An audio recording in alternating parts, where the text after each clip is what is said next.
ম্যাজিস্ট্রেটের ক্ষমতা সেনাবাহিনীকে কেন দেওয়া হলো? এমনই একটা প্রশ্ন আপনার মনে জাগতে পারে। এখন আপনাকে সেই প্রশ্নের উত্তরটা জানাবো। ম্যাজিস্ট্রেটের ক্ষমতা সেনাবাহিনীকে কেন দেওয়া হলো?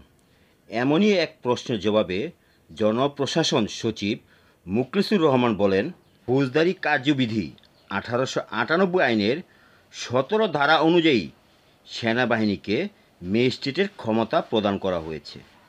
তিনি আরও বলেন, দেশের জনগণের নিরাপত্তা ও আইন শৃঙ্খলা পরিস্থিতি স্বাভাবিক রাখতে সেনাবাহিনীকে ম্যাজিস্ট্রেসি ক্ষমতা দিয়েছে অন্তর্বর্তী সরকার।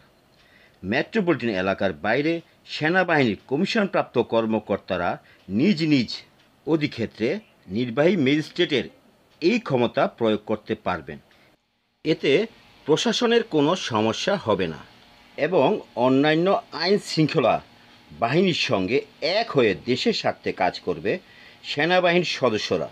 তিনি আরও বলেন, দেশের আইন শৃঙ্খলা পরিস্থিতির উন্নয়ন এবং জনগণের নিরাপত্তায় বেসামরিক বাহিনীর সঙ্গে সমন্বয় করে কাজ করবেন সেনাবাহিনীর সদস্যরা। তিনি আরও বলেন, সরকার চাইলে যে কোনো সময় এ ধরনের সিদ্ধান্ত নিতে পারে। দেশের আইন শৃঙ্খলা পরিস্থিতি অবনতি হয়েছে বলে সেনাবাহিনীকে দায়িত্ব দেওয়া হয়েছে, বিষয়টি এমন নয়। তাহলে এখন স্বাভাবিকভাবেই আপনার মনে প্রশ্ন জাগতে পারে, সেনাবাহিনীকে ম্যাজিস্ট্রেটিক ক্ষমতা দেওয়ার পর সেনাবাহিনী কী কাজ করতে পারবে?